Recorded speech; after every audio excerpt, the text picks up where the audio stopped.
Udo, o livro francês, continuação. Valeu a pena, que eu disse que valeu a pena. O quê? Primeira vez que você sorri, hoje para mim, pelo menos. Udo pensou novamente, mas foram rápidos segundos. Não importava o ponto de vista.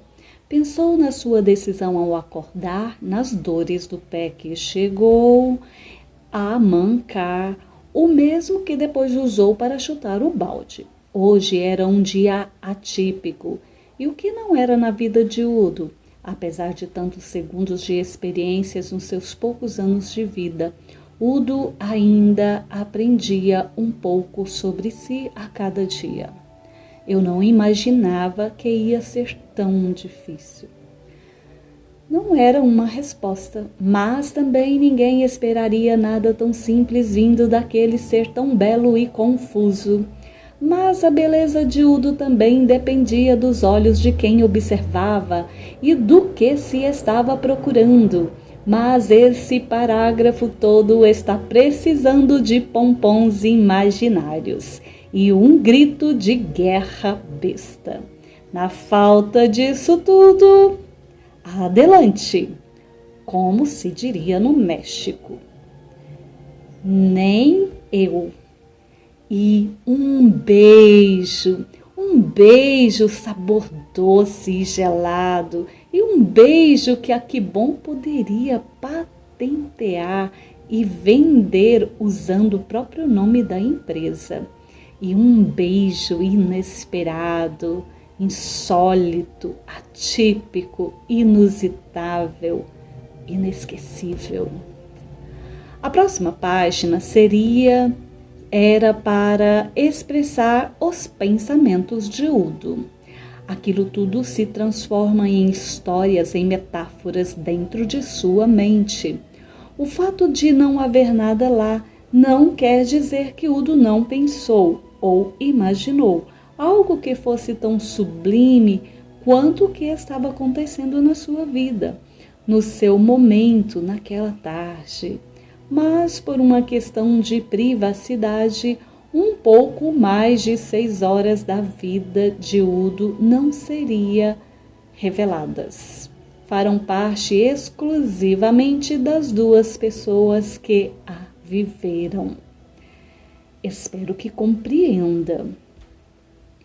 Ou talvez serão contadas para algum terapeuta no futuro, quando as redes sociais não forem o suficiente para acalmar os âmagos. O futuro dos terapeutas pertence. Era tarde, era noite, na verdade, era tarde da noite. Ah, você entendeu? Udo agora compreendia a realidade horizontal de sua cama, no seu quarto, agora só. Digo, realidade, porque até há pouco tempo tudo lhe parecia um sonho. A felicidade dói em um lugar bem específico, logo abaixo da clavícula. Udo sentia dores totalmente desconhecidas. E isso era bom. Udo não imaginava que seria tão fácil. Passar pelo dia, chutar todos os baldes, sentir prazer em destruir coisas, incluindo seus próprios paradigmas, sentir prazer, enfim, e adormecer sentindo-se uma pessoa amada. Peça e seu desejo será atendido. Foi o que lhe disseram. Udo queria olhar para o céu, encontrar uma estrela e não pedir nada. Udo era bem brega no seu íntimo. Udo logo dormiu e não teve sonhos. L'appel du vide. Desejo súbito e passageiro de acabar com a própria vida. Ai, Udo, às vezes você me lembra um pastel murcho no dia seguinte, sabe? Quando você compra um pastel, a mais do que deveria e não cabe mais nada na barriga, então você deixa o que sobrou na própria embalagem de papel, dentro do micro-ondas, para não pousar mosca e nem ficar no meio do caminho atrapalhando. E no outro dia você vai esquentar alguma coisa e encontra aquele papel todo gorduroso, meio sem forma já, com uma massa mole fria, com um recheio totalmente sem graça. E não dá para saber o que fazer com aquilo, porque se esquentar no micro-ondas fica horrível, se comer frio mesmo é algo rançoso, sem sabor, sem graça e desnecessário. E não se joga comida fora, né? Então, o que você faz? Você come a si mesmo. Coloca mostarda, ketchup, maionese, limão, pimenta, catupiry, leite condensado, chocolate, granulado, goiabada, cremosa, doce de leite, confetes, mix de castanha, calda de sorvete. E aí você enrola como se fosse um rocambole e tenta acabar tudo com o menor número de mordidas possíveis, numa tentativa clara e definitiva de acabar com a própria vida. E como não bastasse, a maçaroca máquina de destruição em forma de massa não pode ser deglutinada assim, a seco. Então você prepara um copo de possível limpo e espreme um limão, coloca água com gás, refrigerante gelado, bem ácido, com sabor indefinível de alguma coisa da natureza, para poder adormecer as pupilas gustativas, derreter os bocados sólidos que despencam dentro do estômago e, se tudo der certo, dissolver o próprio estômago, para que ele nunca mais tenha que passar por isso. E por esse furo, dentro de si, irá unir dois infernos, e o jorro de lava ácida irá corroer todas as suas entranhas e fazer doer todos os lugares que possuem terminações receptoras de dor, ou não. Como a alma, por exemplo, sim, tudo aquilo que você mesmo chegou a produzir para poder manter suas funções vitais e contribuir para que os nutrientes alcancem todas as suas células. Irá fazer fagulhas e fisgadas, choques, ardências e todas as outras sensações que remetem àquela manifestação desagradável que somente os vivos produzem, desenvolvem, distribuem e sim sentem, que chamamos de dor, em todas as suas células e em todos os lugares que não possuem células e que nem são lugares propriamente ditos, tais como a memória, o orgulho, o conhecimento, a propriocepção, a esperança, sua ancestralidade, sua respeitabilidade, a sua conexão com o divino. Tudo isso doendo de forma aleatória e constante, querendo simplesmente entrar em colapso para poder falhar e assim desistir, descansar. Mas será impossível, não é? Porque é apenas domingo de manhã.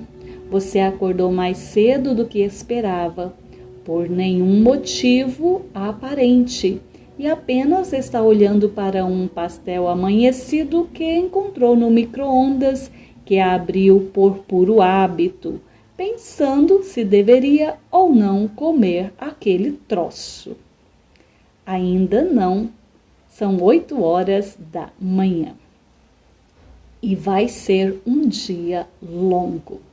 No bosque encantado de Whispers, os que sobreviveram à terrível noite dos orvalhos consertam suas pequenas casinhas de cogumelos com teias de aranha e musgo, tentam colocar cascas de raízes nos tetos, cortam gramas para remendar paredes e ruas, numa vida sem descanso e pausa para o riso, sem nunca terem tido tempo para sequer conversarem de forma alheia e despreocupada.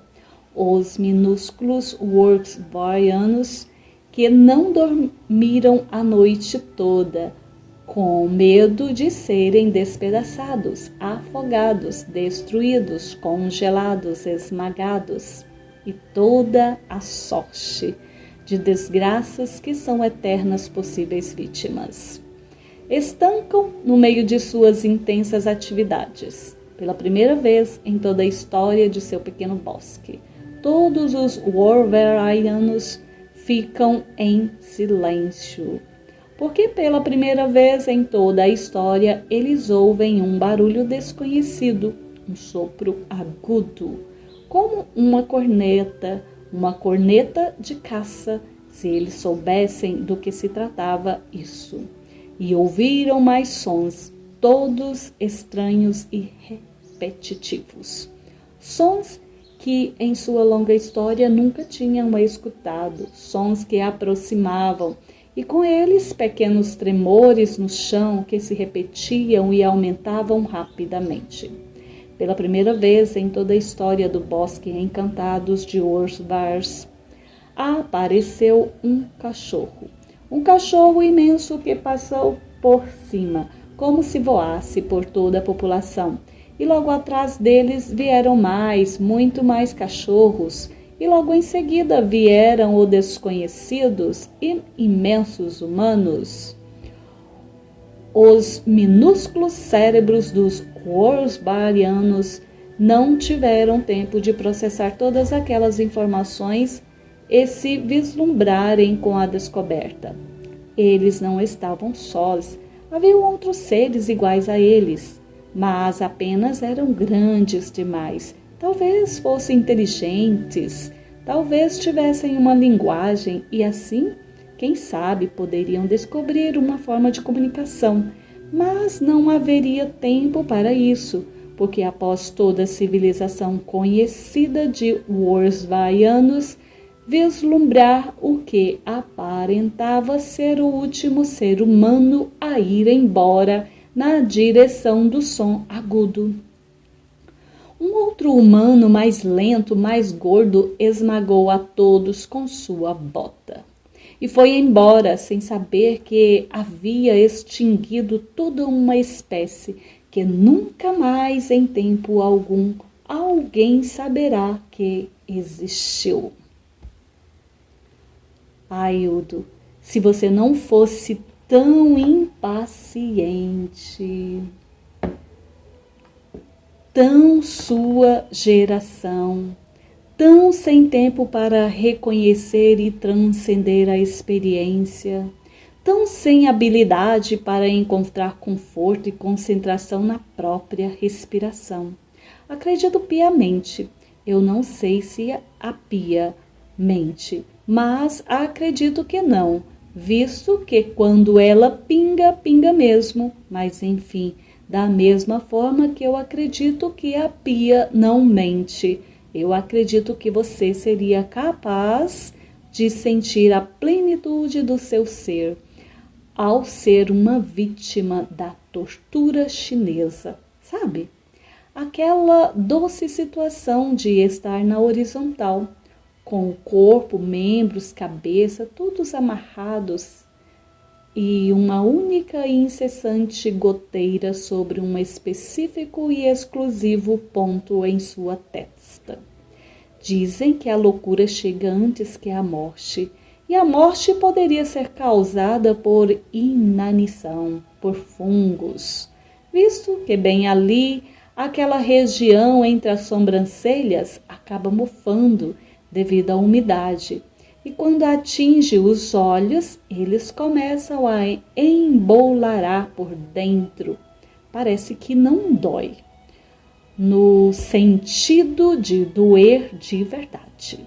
Mas tem-se a impressão da dor, o que no fundo e para o cérebro é a mesma coisa. E o fedor, claro, aquele cheiro de podridão crescendo, crescendo, crescendo tão perto ali do seu nariz. Mas, lembrando, não é disso que se morre. morre-se para não sofrer mais. O corpo aparentemente mais inteligente que você, para não sofrer, desliga, simplesmente apaga, como um botão daqueles vermelhos de filme, com luz dentro, que pisca, provoca um sinal de alerta, até que, puf, e ninguém sabe o porquê, e ninguém vai perceber porque já estão todos mortos. O botão morre depois das pessoas, quando ele percebe que seu trabalho é inútil. Assim é o corpo na tortura chinesa, ele morre porque cansa de sofrer e percebe que não vai mais adiantar sentir aquela dor, já que a dor é um sinal de perigo e não é capaz de evitar o perigo e nem se entregar a ele. É melhor acabar com tudo de uma vez. Mas, infelizmente, a insanidade chega antes. O constante e ritmado barulhinho, o incessante e incômodo pingo no meio da testa, a sensação e a percepção de que nunca terá fim. Então, todos os sentidos e sentimentos são inundados pela assimilação da inutileza das tentativas e fracasso iminente de qualquer atitude. A impossibilidade de manter a congruência de qualquer linha de pensamento que é interrompida pela próxima gota de água fria e cair sobre você. A impossibilidade de deixar a mente vagar, pois há a constante com atração para um agora frio e úmido. Todos os conceitos de realidade são fragmentados, despedaçados, impossíveis de serem reconstruídos. E tudo isso levando o tempo que for, visto que todas as percepções de tempo, espaço, ego, corpo, mente são minuciosa e lentamente desmembradas por algo tão simples, assim como uma festa, assim como um sorriso. Lembra? O constante e ritmado barulho, o incessante e incômodo existir no meio de tanta gente, a sensação e a percepção de que aquela solidão nunca terá fim. Então todos os sentidos e sentimentos são inundados pela assimilação da inutileza, inútil gentileza, das tentativas e do fracasso iminente de qualquer atitude. A impossibilidade de manter a congruência de qualquer linha de pensamento, que é interrompida por algo simples. A impossibilidade de deixar a mente vagar, pois ela é constantemente atraída para aquele sorriso. Nem parece que foi ontem, porque não foi, foi um dia antes. Então, se você tivesse presença de espírito, como dizem os antigos, sabe, né? Os antigos, aquelas pessoas que esqueceram suas revistas em todas as salas de espera, de todas as clínicas, de todos os médicos, dentistas, oftalmos, otorrinos, dermatos, físios do mundo. Então, esses antigos, eles diriam para ti que lhe falta presença de espírito para poder compreender, aceitar e viver essa experiência. 2 ou 3, talvez lhe dissesse que quando se aceita a dor, ela desaparece. Algo assim, baseado em alguma frase zen mal traduzida. Ou ainda seria possível, como não, encontrar um desses antigos que, ensoberbado de sua própria erudição, diria: assim como Dante escapou do inferno descendo pelo poço mais profundo, o seu tormento se aliviará ao atravessá-lo da maneira sublime, ou algo assim. Mas você não tem, não é? Essa virtude. E perceba que as aspas aqui são apenas para demonstrar ironia. Porque você não está nem aí, vivendo a dualidade do estar, não estar. Na mais devassa e desgraçada das solidões, em estado horizontal, diante de um aparelho de tortura chinesa chamada televisão, levando gotas e gotas de imbecilidade no meio da testa, fazendo mofar seu crânio e entorpecer sua dignidade com essa programação insonsa e estupidificante de domingo de manhã. Esperamos nós que lamentamos a morte da sua criatividade tão exultante, cheia de júbilo, e respirando por aparelhos defasados. Esperamos nós que qualquer fagulha divina te incentive e incendeie e crie pelo menos uma boa história para nos entreter, porque a sua, ó Udo, é digna de pena. Espíritos rebeldes, a literatura está cheia deles. Pessoas que modificaram o mundo, ou pelo menos que indicaram um outro caminho, um novo jeito de ver as coisas. Sabemos seus nomes, sua biografia, o que o incomodava e o que fizeram. Fazem parte da história da humanidade. Existem, claro, os sentimentos rebeldes, que são um pouco mais difíceis de se definir. São sentimentos que se rebelam contra o sistema. Mas de qual sistema estamos falando? Dos sistemas do corpo humano. São os sentimentos que geram rebeliões contra o sistema linfático, o sistema digestório, o sistema sanguíneo, todos eles. E são esses sentimentos que provocam todas aquelas imagens que vemos de rebeliões, as dores, a destruição, o calor do fogo queimando tudo pela frente. Chamam essas rebeliões de psicossomáticas, ou algo assim, ou algo nada parecido com isso, não importa. O que importa é que existem, e você sabe do que estou falando. Não existe uma outra, algo não nomeado, ou se foi nomeado, não sabemos definir muito bem. Algo que pode existir entre o espírito, o sentimento, os sentidos. Algo que faz parte do ser humano, mas mesmo assim, não se sente assim. E foi esse algo que construiu ferramentas e as lapidou, e as aperfeiçoou, e com toda a sapiência e a paciência alcançou o perfeito e minimalista design referido como agulha. A humanidade ama agulhas. É sua criação suprema. É o menor objeto criado capaz de produzir a maior estrago possível, talvez sua forma, peso, tamanho, propriedades físicas, foram assim definidos ou conquistados devido à necessidade racional ou rebelde para machucar a si mesmo.